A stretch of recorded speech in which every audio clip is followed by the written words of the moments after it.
Infiltrados por Top Latina. Siempre cuando uno habla con un experto, las cosas se aclaran más.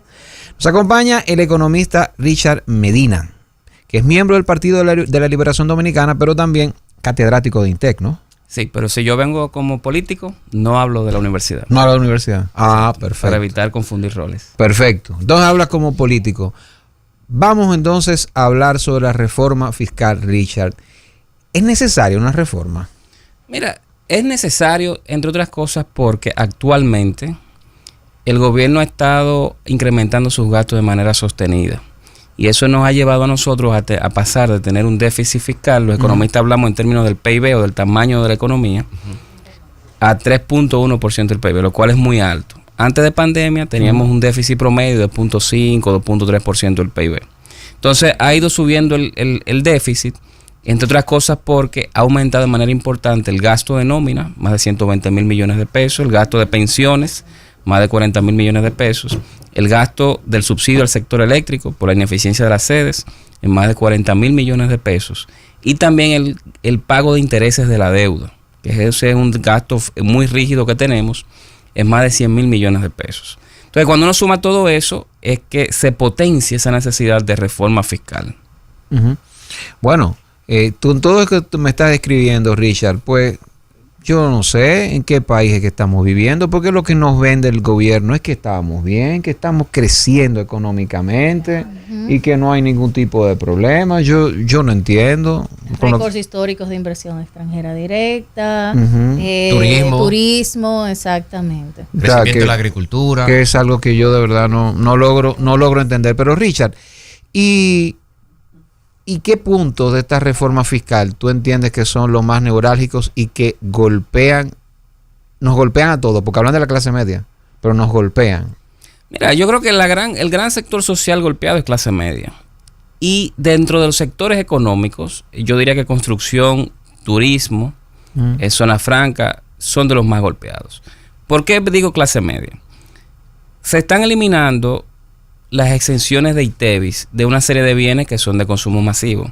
Pensemos en carne de res, carne de cerdo, todos los tipos de pescado, libros de texto, todos los tipos de vegetales y frutas.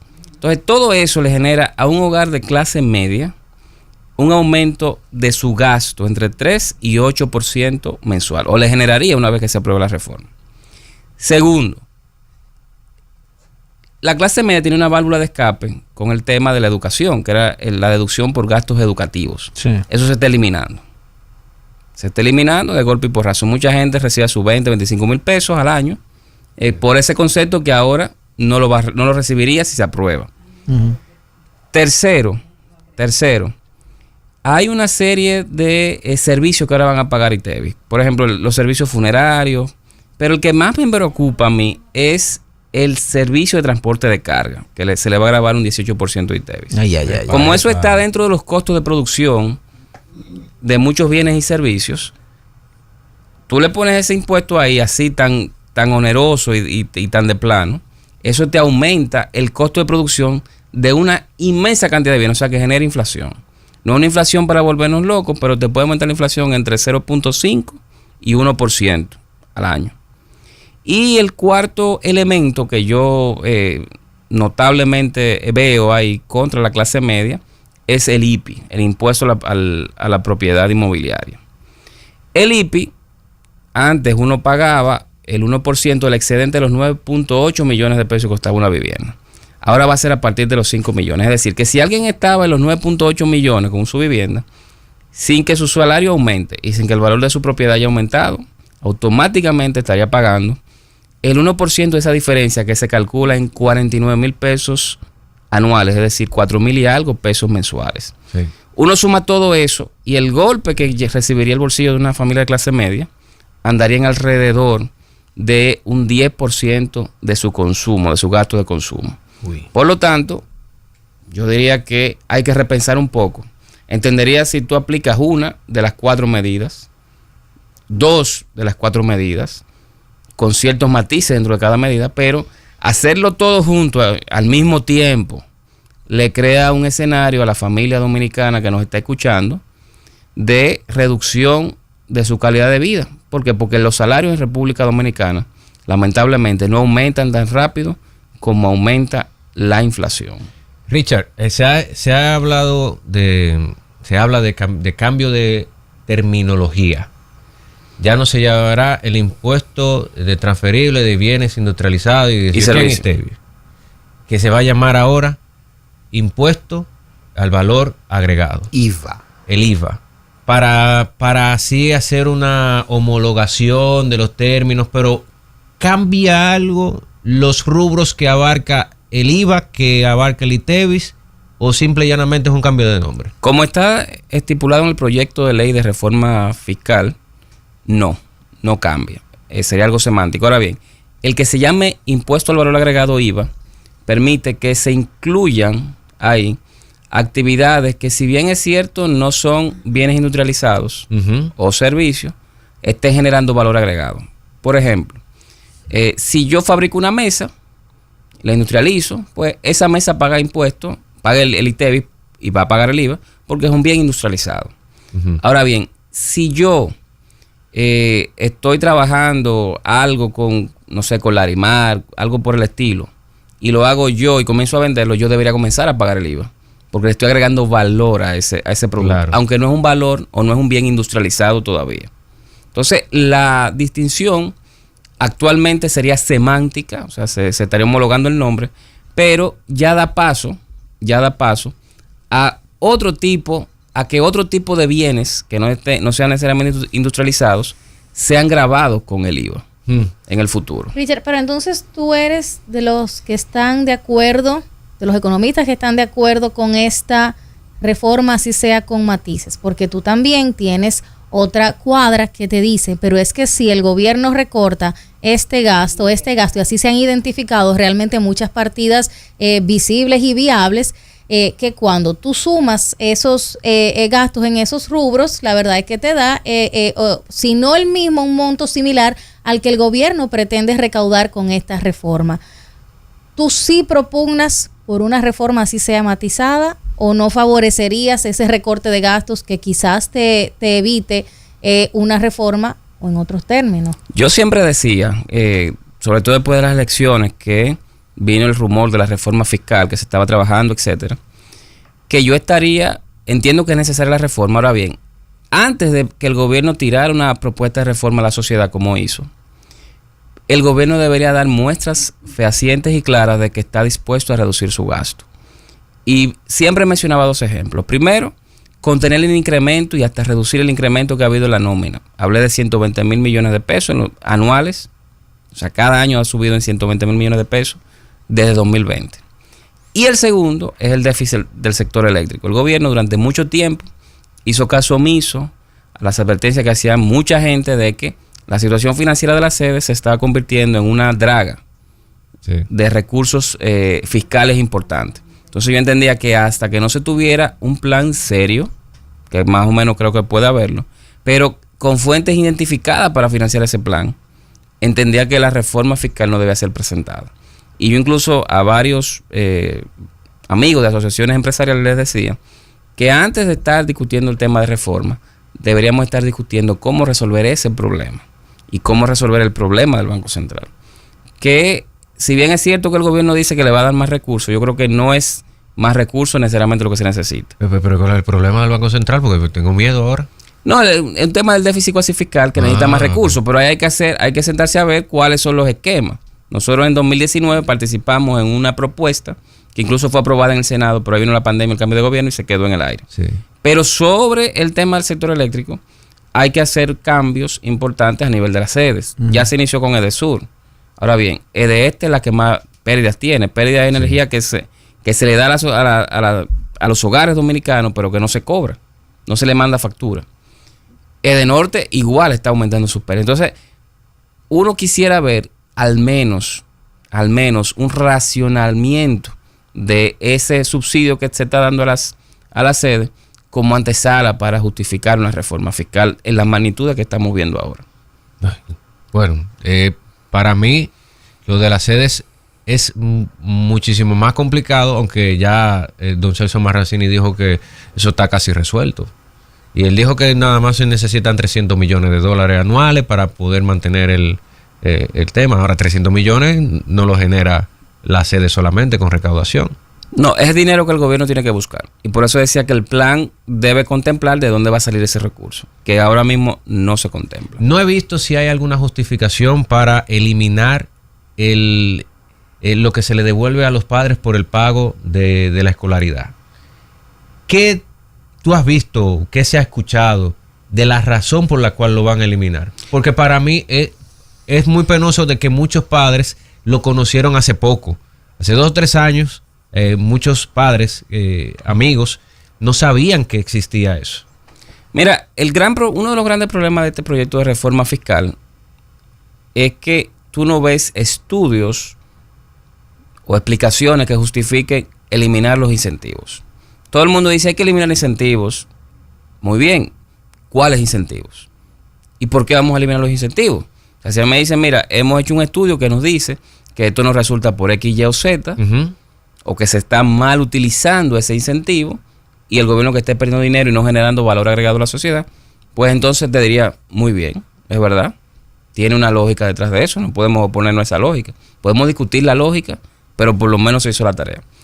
Eso no ha pasado con ninguna de las leyes de incentivos que se pretenden eliminar.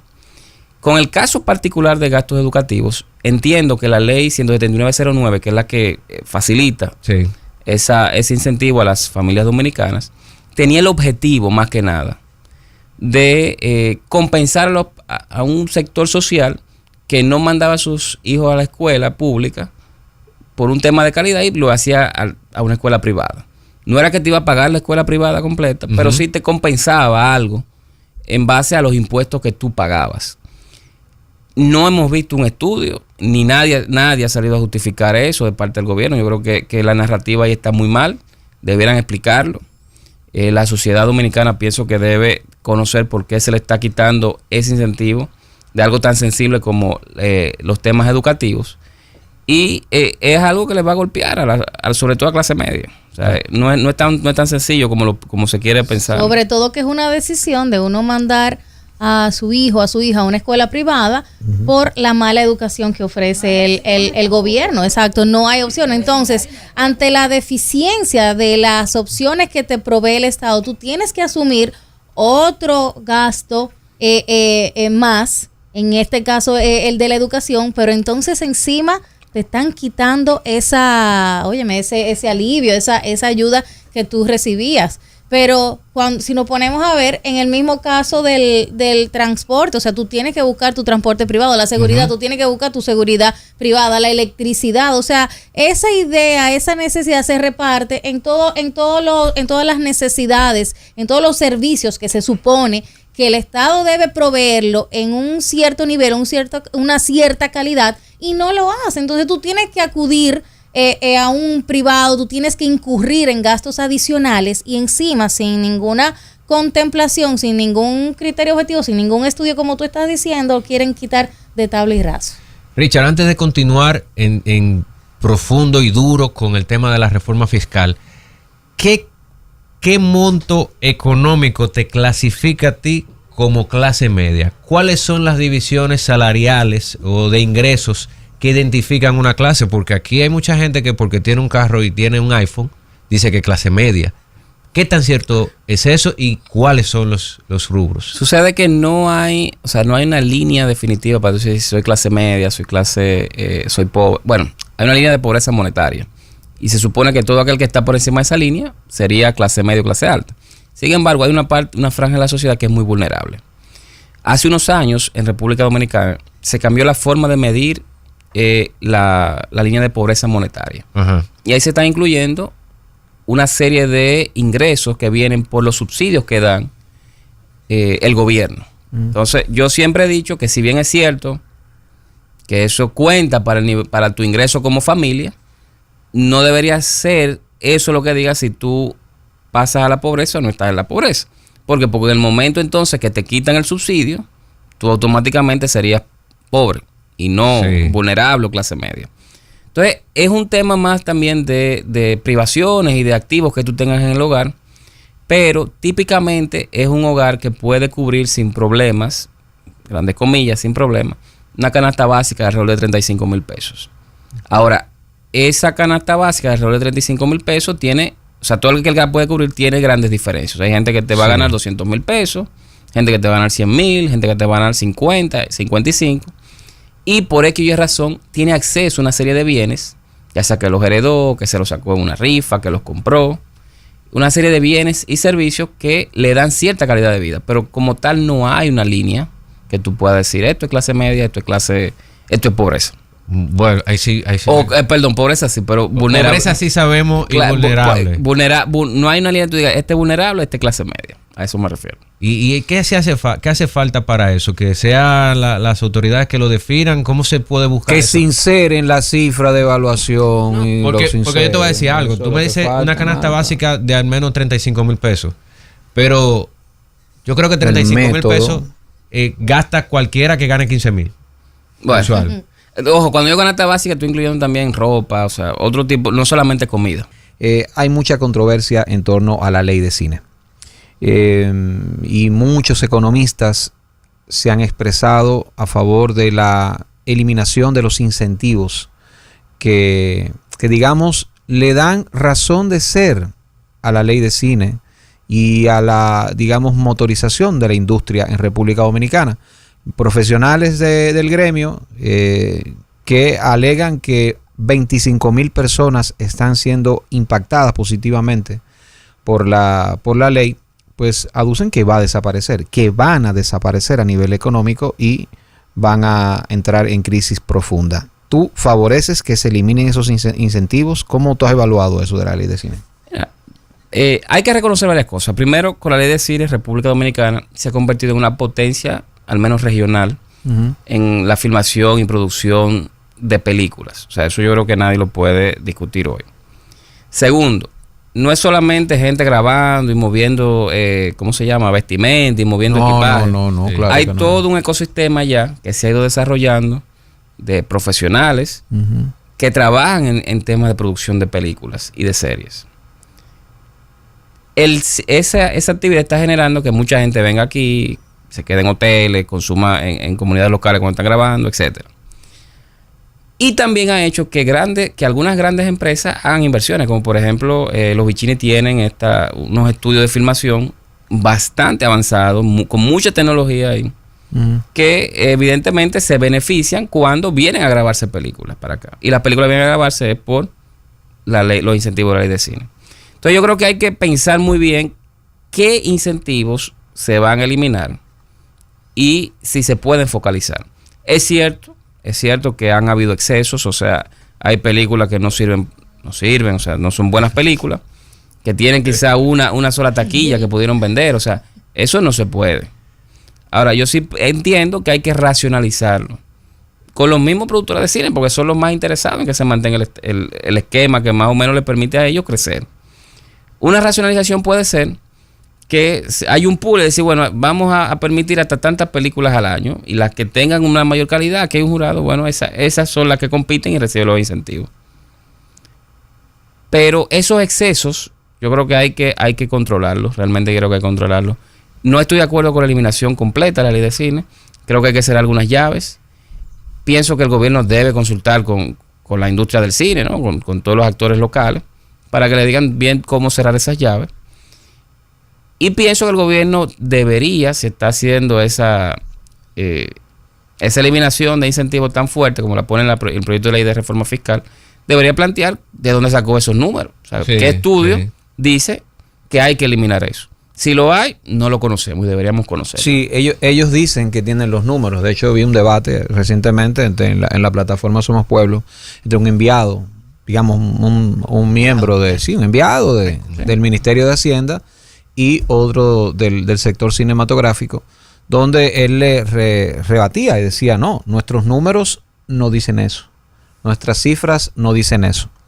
Y estoy de acuerdo contigo. Yo creo que o se elimina algún aspecto de la ley que entienden, sea distorsionante, que de hecho sí lo creo, ha habido mucha distorsión y hasta robo, si se quiere, a nosotros, en ciertas películas, o como oí recientemente, y tengo que decir al autor de eso, que es Aquiles Correa, nuestro querido Correa, DiCaprio. una eliminación gradual de la ley puede ser también efectiva. Desmonte. ¿no? ¿Verdad? Un desmonte gradual de la ley. Se le ponga tantos años. Exacto, mira, tantos años, mira, ahora vamos a bajarla de un 25 del incentivo a un 17 y en el 2032, 2034, mira, se elimina la ley, resuelvan. Y así el sector se va preparando para ello. Yo no lo veo, la verdad que no lo veo. No se ve descabellado. No lo veo mal, porque si necesita esa entrada el gobierno, pues uno lo puede entender. Se habla de la eliminación, mencionaste ahorita, Richard, de la eliminación de los productos cárnicos. O sea, que van a comenzar a pagar ITEVIS. Que van a comenzar a pagar ITEVIS. O sea, la eliminación de la exención de esos productos. ¿Por qué? ¿Por qué entonces ahora uno, después de tanto tiempo, cuando no son bienes industrializados, de esos bienes industrializados que tenían esa exención, ¿por qué ahora eliminarlos? Mira, los cárnicos, yo diría un salami, sí puede verse como industrializado porque hay algún proceso de transformación. Ahora bien, el gobierno lo que quiere es cobrar. O sea, antes de esta discusión, el gobierno quiere cobrar, ¿no? Y realmente tú pegarle ITEVIS a bienes que estaban exentos antes es la forma más fácil de cobrar del gobierno. ¿Por qué? Porque es un impuesto al consumo y el consumo es más fácil de tú cobrarlo que tú caerle atrás a 10 empresas para el impuesto sobre la renta. Sí. O sea, es más fácil tú hacerlo así, porque tú puedes contar cuántas unidades tú estás vendiendo y el precio del que estás vendiendo, ¿no? Y te lo reportan. Ahora, ahí volvemos a la discusión de qué estudio propugna eso. O sea, en ocasiones pasadas, con reformas fiscales que sacan bienes y servicios de estar exento a pagar alguna tasa de ITEVIS, siempre uno ve una tasa diferenciada, 5, 6%, 10%, no sé. Pero llevártelo de golpe y porrazo al 18%, algo que ni siquiera en Europa uno ve. Sí. O sea, en España uno no ve eso, uno ve tasa de ITEVIS diferenciado, de IVA diferenciado.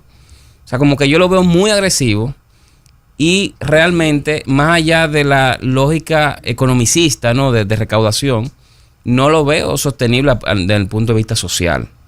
O sea, pienso que hemos recibido 2 años de alta inflación, que fueron 2021-2022. Los salarios no han subido tan rápido como quisiéramos. Entonces, venir con una reforma fiscal, que estamos de acuerdo en que es necesaria, pues no podemos tener un déficit tan alto como lo estamos viendo los últimos 3 años, pero que grave otra vez, que le quite más dinero del bolsillo a la gente y no irse a cobrar, no irse a cazar afuera del zoológico, irse a buscar el dinero en aquellos que están evadiendo. Para mí es difícil de justificarlo desde el punto de vista social. Perdón, Nata, yo reitero, o sea, la deficiencia de los servicios sociales, o sea, del transporte, que es por ningún lado. ¿Qué debía contemplar una reforma estructural, Richard? Algo que no fuera un parche mal pegado, que es lo que sí han reclamado diversos sectores, diversos economistas, que como tú entienden que era insostenible. Yo hago mención aparte del gasto porque yo creo que es un acápite independientemente de cualquier tipo de reforma, pero ¿qué sí debía contener o cómo debía presentarse una reforma que fuera estructural, que realmente nos ofreciera los beneficios a largo plazo que nosotros necesitamos? Yo pienso que habría que definir qué se necesita, o sea, el tamaño de la reforma. Aquí estamos hablando de 1.5% del PIB. Creo que para resolver los problemas fiscales se necesita alrededor de 4% del PIB. Y eso vendría, una parte, reduciendo gastos innecesarios del gobierno, que no se está reduciendo en esta propuesta. Segundo, pienso que habría que marcharle más fuertemente a la evasión. O sea, aquí nosotros pudiéramos estar recaudando entre 3 y 4 veces el monto. Si no tuviéramos evasión, recaudaríamos 3 o 4 veces el monto que queremos nosotros recaudar ahora con esta reforma fiscal. Entonces, pienso que había que marcharle primero a la evasión con muestras fuertes de la administración tributaria de que sí estaba poniendo el caso de la evasión, para justificar luego una reforma que afecte a los consumidores como la que estamos viendo. Lo otro es que pienso que la gradualidad es importante. O sea, no necesitamos pasar a cobrar el 1.5% del PIB de hoy a mañana. O sea, podría hacer algo, bueno, de aquí a 2 años, cobramos la mitad y otro grupo de medidas entran en 2 años siguientes y así sucesivamente hasta que logremos un 3% del PIB adicional de ingresos. Y el otro tema que no es menor es que el gobierno habla o justifica la reforma para reducir el déficit fiscal. Y en los términos en que el gobierno está planteando la reforma no se reduce prácticamente nada el déficit fiscal. Lo digo porque plantean un aumento de los ingresos de 122 mil millones de pesos con la reforma. Sin embargo, el ministro de Hacienda en estos días ha estado yendo a diferentes programas e incluso hizo una ponencia en la Cámara Americana del Comercio donde él plantea que los gastos aumentarían gracias al dinero de la reforma en 110 mil millones de pesos. Entonces, si tú me dices que vas a reducir déficit, tú por un lado aumentas ingresos y por otro aumentas gastos. 122 mil de ingresos aumentas el gasto en 110 mil. La diferencia son 12 mil millones de pesos. Eso es lo que bajaría el déficit. Y eso es insuficiente. O sea, el déficit se queda prácticamente igual. Igual. Eso dijo el ministro de Hacienda. Él lo ha dicho. O sea, la primera, una presentación fue sobre el gasto adicional gracias a la reforma. Y después otra fue la reforma. Pero es matemática básica. Bueno, entonces esa es una duda que siempre nos ha quedado a nosotros de qué es lo que se quiere con la reforma. Porque claramente con esos datos no es reducir déficit. No. Y si no es reducir déficit, lo que estamos diciendo hoy es que en poco tiempo vamos a necesitar otra reforma adicional. Claro, entonces, 2 años. Entonces, nada va a ser suficiente con este nivel de gasto. Entonces yo creo que el gobierno debe dar la señal de apretarse el cinturón de manera genuina antes de pedirle a usted, a mí, a todo el que nos escucha, que nos apretemos nosotros el cinturón con nuestros ingresos. Mira, la reforma está muy, muy integrada de acuerdo a lo que dicen las autoridades, tanto así que no se llama reforma, se llama modernización fiscal. Entonces, en este proceso de modernización fiscal que se busca, no hay un equilibrio hasta donde uno pueda leer básicamente en todo lo que están pidiendo. E incluso aquellas personas que solo son el 1% de los contribuyentes que ganan más de 2.400.000 pesos anuales, que en esta propuesta tendrían un aumento de un 2%.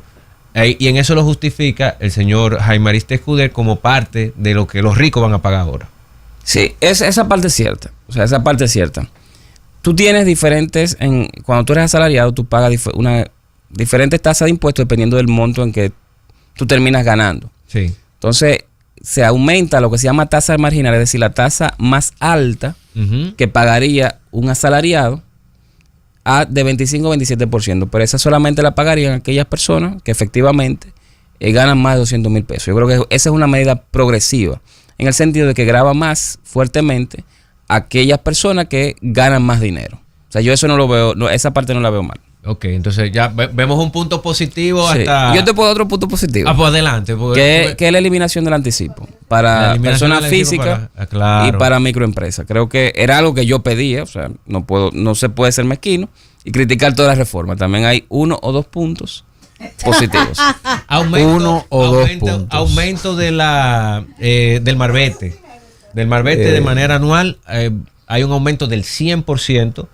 Para los autos de la República Dominicana y un aumento, creo que lo calculé fue de un 120% así para los motores. Sí, bueno, ese es más complicado. Yo creo que el esquema de marbete hay que repensarlo en República Dominicana. No puede ser que tú pagues por un vehículo de hace 10 años lo mismo si es un Corolla que si es, Maserati. ¿Entiendes? Ahí sí pagan lo mismo, ¿verdad? Pagaría lo mismo. Claro, y un vehículo nuevo igual. O sea, un Corolla que yo tenga no va a pagar lo mismo que un vehículo que cueste $100,000 más. Hay gente que te va a decir, bueno, pero en la primera placa se paga todo eso. Cuando tú haces la transferencia también paga un impuesto que va atado al valor del vehículo. Es cierto. Entonces yo creo que ahí la discusión es un poco más amplia. Pienso que se debe evaluar, diferenciar los tramos. Hay mucha gente que ahora de momento va a pagar 3,000 pesos o deberá pagar 3,000 pesos, que antes pagaban 1,500, que realmente no tiene, o sea, no tiene razón para decir, bueno, mi ingreso aumentó más, pago más. Mi vehículo vale más, pago más. Las calles están en mejor estado, pago más. O sea, no hay una razón que yo entienda lógica que pueda justificar el aumento, pero es una decisión del gobierno. O sea, eso de aumentar esa tasa. En el día de hoy se estaban presentando las vistas públicas de la reforma fiscal. Usted tenía que enviar su alocución para yo tenerlo en papel. Por escrito. Para ya tenerlo por escrito en el día de hoy. Vamos a ver cómo termina estas vistas públicas, y que tampoco se puede ser tan radical. Creo que eso era lo que buscaba el gobierno, tener un punto de conversación con los demás, aunque dicen que tienen forma de conversar, desde el 2019. Compañero, pero... Desde el 2019 Bueno. conversando esto. Eso es lo que dicen ellos, ¿eh? La reacción que yo he visto de diversos sectores, de diversas asociaciones empresariales, es que no conocían las medidas de la reforma que le iban a afectar. O sea, no sé con quién lo hablaron, obviamente no sé, no conozco, no estoy en el gobierno, pero parte del problema yo creo que ha sido, parte de la controversia generada, es que no se tomó en cuenta observaciones que pudieran haber hecho grupos empresariales o representantes de la sociedad civil. Y eso para mí es un tema que le quita legitimidad a la reforma, toda vez que nosotros tenemos un organismo constitucional que se llama Consejo Económico y Social, el CES, donde ese tipo de, no pacto, pero sí ese tipo de leyes debieran irse para simplemente escuchar a diferentes personas y no tener que llegar a que se escuche en vista pública el Congreso, donde claramente, o sea, el gobierno, el partido de gobierno, perdón, tiene una mayoría muy abultada. Entonces ahí, salvo que el gobierno quiera, es difícil que los sectores puedan ser realmente escuchados. Es que, óyeme, tú analizas esta reforma de por sí y ha sido tan poco estratégica que cae hasta en lo infantil, como tú has mencionado. No es solo la falta de estudios que demuestren por qué conducir en ese sentido la reforma, sino también la falta de socialización. Y lo que hemos visto es un rechazo total de todas las clases, no solo la clase media, que se supone que es en quien va a recaer el grueso de la reforma, sino también sector empresarial. Pero tú sumas eso también a las otras reformas que fueron presentadas al mismo tiempo. Alguien me decía, no, es para dar un solo golpe un solo golpe con tanta cosa, pero es que no es estratégico, y lo que yo siento que provoca es el efecto de tu querer anhelar otros gobiernos, óyeme, yo no sé si decir la frase uno negarse a sí mismo, pero tú anhelar otros gobiernos porque tú no estás recibiendo los servicios básicos, tú vas a ser más golpeado, tú estás viendo que no reducen gastos, o sea, ¿qué te conduce todo esto? Más que afectar al empresariado, afectar a la población, afectar a la sociedad, afectar a las diferentes clases y gremios. Yo creo que se perdió la oportunidad, desde el punto de vista del gobierno, de hacer una reforma fiscal que tratara de resolver varios problemas. Un tema de reducir el déficit fiscal y otro tema de tener más dinero para proveer mejores servicios y bienes públicos. Porque hay mucha gente ya indispuesta en este momento. Los sectores empresariales no sé al final en qué va a quedar, me imagino que habrá alguna negociación, pero el número que resulte de la reforma pienso que va a ser insuficiente para cualquiera de los objetivos que tiene actualmente el gobierno planteado.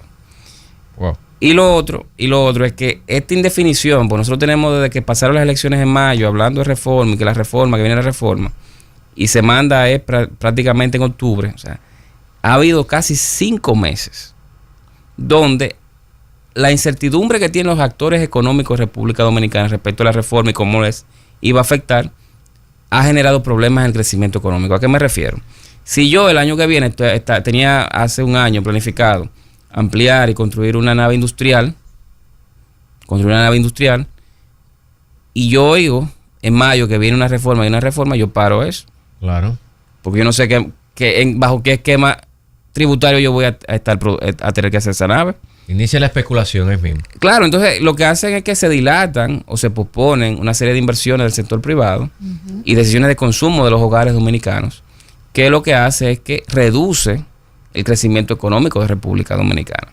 O sea que yo creo que ha sido un mal timing, fue mal manejado a nivel de anticipación, no se discutió prácticamente con nadie, no se discutió dentro del CES, que es el organismo constitucional para ese tipo de discusiones, y pienso que tampoco logra el objetivo de reducir déficit o de tener más recursos para mejorar ciertos bienes y servicios públicos que claramente están deteriorándose en los últimos años. Entonces yo creo que es una reforma bastante complicada para el gobierno. Yo creo que tiene poca legitimidad ahora mismo.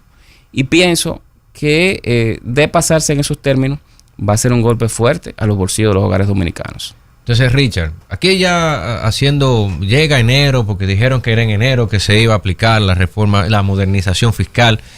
Sí, ahí ya quedan 3 meses para todo aquel que está, para llorar. Ya se aprueba todo eso y ya sabemos que el salario mínimo va a aumentar, pero los demás se van a quedar igual. Van a pagar más de matrícula, ya no hay una devolución por parte del pago del colegio de los muchachos. Eso no da pie a que la gente evada más impuestos. Bueno, esa es la gran discusión. Tú puedes verlo de 2 formas. Primero, si tú eliminas todas las exenciones, en teoría, la evasión debe reducirse. Digo en teoría porque hay muchos matices en República Dominicana. O sea, no todos los comercios están formalizados. Y al no estar formalizados, aunque tú le pongas ITEVI a una serie de productos, no necesariamente ellos lo van a pagar y a reportar y a mandarlo al gobierno. Eso es una. La otra, evidentemente que si se aprieta mucho la tuerca se corre. En el sentido de que si tú gravas mucho a un sector social o a un sector económico, al punto que se logra lo que uno llama asfixia fiscal o asfixia tributaria, pues evidentemente que comienza a haber un aumento de elevación de esos sectores sociales o económicos. Entonces ahí, antes de uno decir, habría que esperar, evidentemente, que se aprueba, que se comience a implementar para uno ver qué sucede. Yo creo que la carga tan fuerte que le van a poner a la clase media y la carga tan fuerte que se le va a poner a sectores como la construcción puede dar paso a un aumento, aunque sea ligero, de elevación. Bueno, la esperanza queda sobre nosotros de que la conversación de hoy llegue a algo bien bueno con el tema de las vistas públicas. Esta es la segunda vez que Richard viene a hablar con nosotros sobre reforma fiscal. La primera habló con nosotros de qué podía pasar con la reforma fiscal. Bueno, y se dio casi el 90% de lo que él dijo que iba a pasar con la reforma fiscal que presenta el gobierno de la República Dominicana, que no es reforma, por favor, es modernización fiscal. Así que y diálogo, ¿verdad? Y diálogo y debate, y que por favor, de acuerdo, quiero que sigan el consejo del señor Alfredo Pacheco, no interrumpan para que el debate se pueda dar. Eso dijo el señor Pacheco es un gran conciliador. Es un gran conciliador, estamos de acuerdo, pero no lo dejan hablar. Y eso lo dejó claro él. Muchísimas gracias, Richard. Gracias, Richard. Y esperemos que no nos veamos en enero para hablar sobre qué va a pasar con nosotros. Si que nos veamos para otros temas. Para otros temas, claro. Muchísimas gracias, Richard. Gracias. Infiltrados por Top Latina.